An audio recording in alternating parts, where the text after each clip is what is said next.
Matt, let's talk baseball, a subject near and dear to your heart and my heart. And boy, I just think we're sitting here, I don't know, 10 days from opening day. And if that can't get your blood pumping, then I don't think I want to know you. But anyway. Chris, except LSU's opening up at 2:00 in the afternoon on opening day. This is something Gage Johnson's starting to do, man. Like, he wants to make sure, well, they have like a round robin. They got multiple teams coming in. So he wants to make sure he gets his game in, but he also wants to avoid potential cold night games.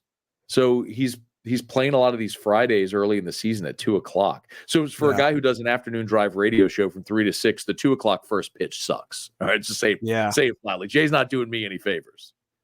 Well, see, I'm thinking of it selfishly on my end. I'm like, I'm probably going to be going to a game in Nashville, go to watch Vandy open up. I'm going to be streaming 2 TVs before that when I get home. I say keep doing it, man. It's going to work for me. It'd be more baseball, but I get it. But in all seriousness, let's go back to last year. LSU baseball had not been where it had been. You saw progress in year 1 under Jay Johnson. Wins the national title in year 2, mostly by having the best hitter maybe in the country, depending on what you think of Wyatt Langford, I guess. And the best pitcher who he added in the portal, and having just enough other guys blossom at the end. How much excitement has he brought back to LSU baseball? How surprised were you that he was able to win a national title in year 2, given the backdrop of the competitive landscape in the SEC, which, oh, by the way, ended up playing a power in Omaha with the head start a lot longer than he had in Florida? I was not surprised they won it last year. I had a buddy who's a longtime scout. I've told the story on my show, but so last year when they went for their first workout, I never get to watch them practice, Chris, because I'm always on air when they practice. So I had a buddy who's a scout who I knew was going to be there. And that night about 8:00, my phone rang. It was him. I picked up the phone and I said, "Are they winning the Natty?" Didn't even say, "Are they winning the Natty?" He went, "Yep." So I think they knew last year they had a loaded gun with Skeens and obviously with Cruz and Trey Morgan and Tommy White. And this guy told me it was the most talent he'd ever seen assembled on a college team. And you could look at guys like Jordan Thompson, and I look at it, you get it, right? I mean, Jay's recruited exceptionally well. They hit the portal. They were awesome. And yes, the pace car with the guy that won the Golden Spikes and the other guy that won the Dick Hauser, and for the first time ever going 1-2 in the draft, everybody gets it. Like, they were awesome. But you're right, Chris. After Skeens, it took the entirety of the season for them to figure out consistency with Ty Floyd, a role for Thatcher Hurd, who the guys were they could count on in the bullpen. But they figured it out, and they played great in Omaha, and they went and won it. So the excitement is incredible, because there's a real feeling like they could go do it again this year. And as odd as this is going to sound, no, they don't have Skeens or Cruz, but 1-40, they're a deeper team this year than they were a year ago. And I think that's probably to be expected, right? I mean, it's only year 3 for Jay, so he's still building that roster year to year through his high school classes and now through the portal. So, yeah, they'll be a different team. Last year they led with hitting while the pitching caught up. This year, their pitching staff should allow them plenty of time to figure out who's going to play where in the everyday lineup. Yeah, the way that roster was built last year was fascinating, because they had superstar power at the top. Tommy White will be the centerpiece of that offense this year, whether he was just, second or third part a year ago, another big cog in the machine. But what impressed me about them, man, they had so much depth a year ago. I mean, you had guys that were really young and talented. Jared Jones, would have been playing for just about anybody else in the country. Paxton Kling. They had guys like that. The third catcher whose name escapes me. Neal or Milazzo? Yeah, Brady Neal is who I was thinking of. Guys that were dudes out of high school and could have taken money to go pro and didn't. That freshman to sophomore jump, as you and I both know, is huge. You see guys that, I mean, I'll give you two recent examples. White Langford at Florida, Charlie Condon at Georgia. And those are extremes. But the point I'm making is talented guys a lot of times don't figure out the first year. It seems to me like LSU's lineup is sitting pretty with dudes like that, who we saw last year, that had so much talent. They had so many guys who'd been there and done that. They didn't need them. They were just spare parts if somebody got hurt when they got to Omaha. That's a pretty good starting place for an offense. Yeah, it was a huge luxury. I mean, you mentioned Jared Jones. I mean, guy had 14 homers last year on a reserve role. Mm-hmm. I mean, it's just, it's, it was bonkers. But, Jay has kind of said, like, we know Tommy White's going to be entrenched at third. Jared Jones is going to be your first baseman. Paxton Kling is going to be somewhere in the outfield, probably in center. And they're going to start with that and just like write those three in the everyday lineup in ink and then figure everything else out as they go. And I think that's going to be the really fun part about this team. Like Josh Pearson's a guy who really was a massive part of LSU's postseason run last year when they inserted him in the everyday lineup. Well, they're going to give Pearson some run at second base this year. And maybe that's a way to sort of hide another bat in the lineup by getting some of these really talented freshmen in there. So,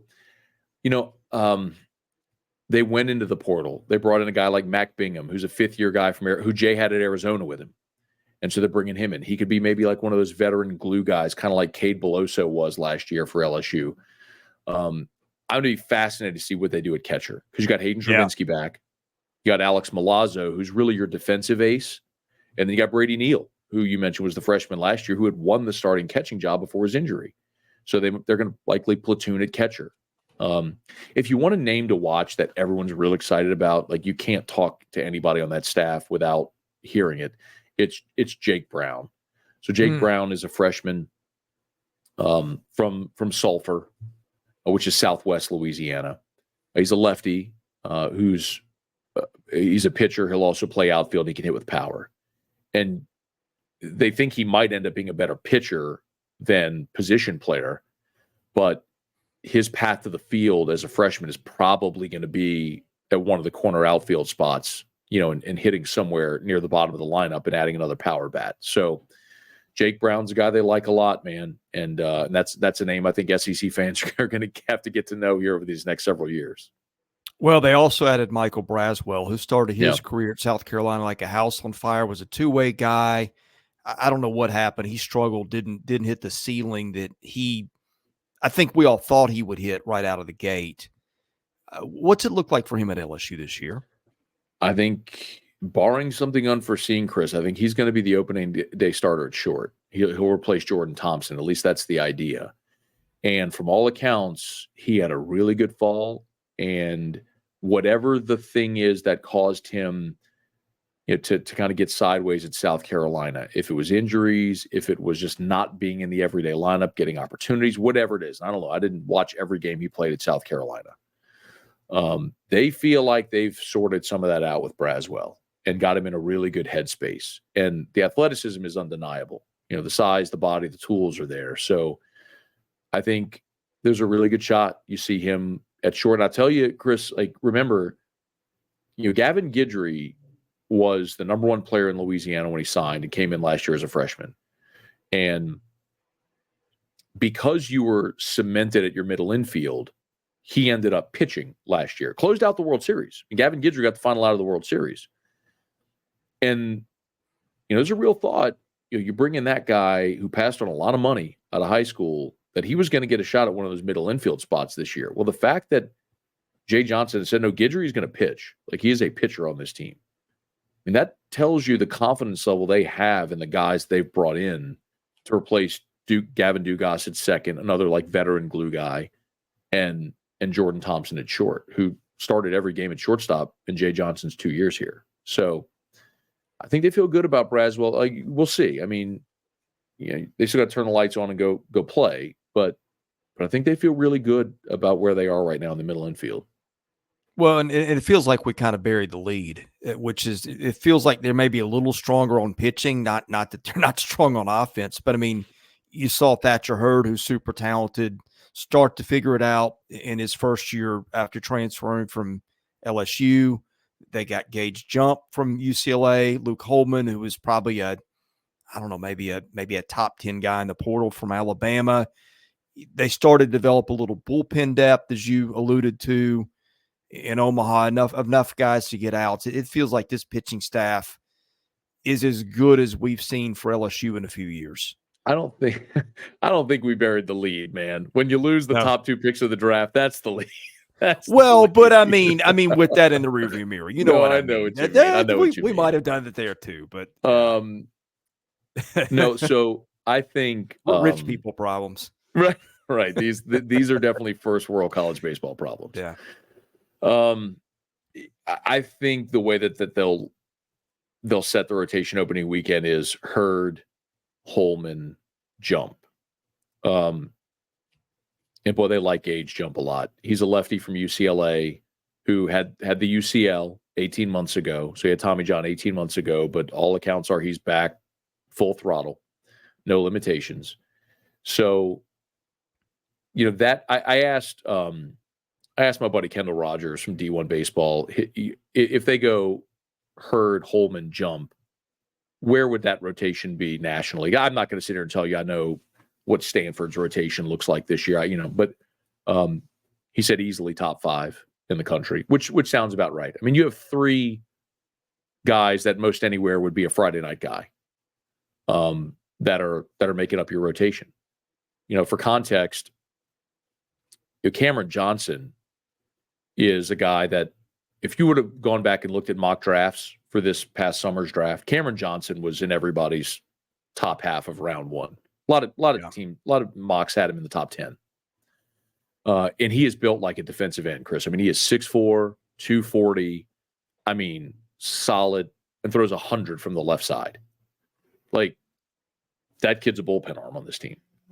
So their depth is impressive. I mean, Aiden Moffitt is a kid we didn't even get to see last year because he was injured. Throwing 100 from the right side. Another big kid out of Mississippi. Jaden Newt had the UCL, but he's back and throwing exceptionally well. So, Nate Ackenhausen, one of the heroes of Omaha last year.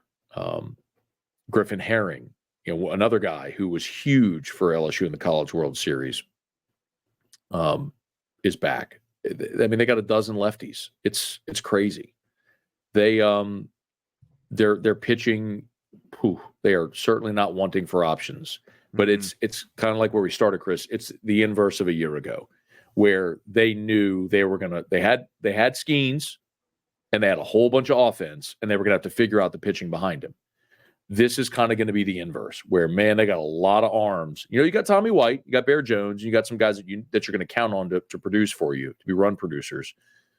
But the pitching should pace this team while the offense and the everyday lineup figures itself out.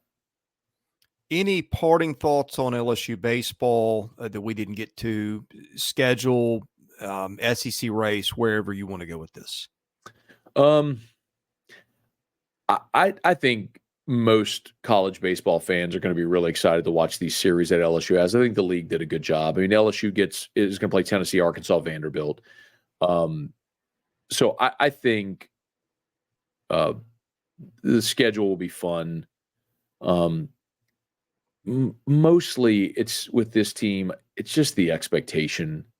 It's the biggest difference with the program now to what it had been maybe for the last few years under Coach Beneri was the expectation around this program always is you finish the season with a dog pile in Omaha. And it's not realistic. Like, you're not going to win it every year, but that's the expectation. And when you don't do that, it's a disappointment. And I think it had gotten to the point where that wasn't a realistic expectation for this program.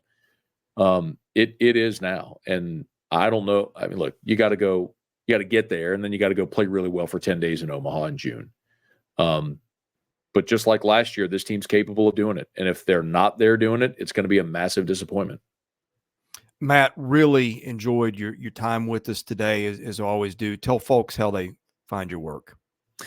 Yeah, man. Thanks, Chris. So I always say, if you can spell my name, you can find me on the internet. But I do Afternoon Drive on ESPN radio stations all throughout Louisiana.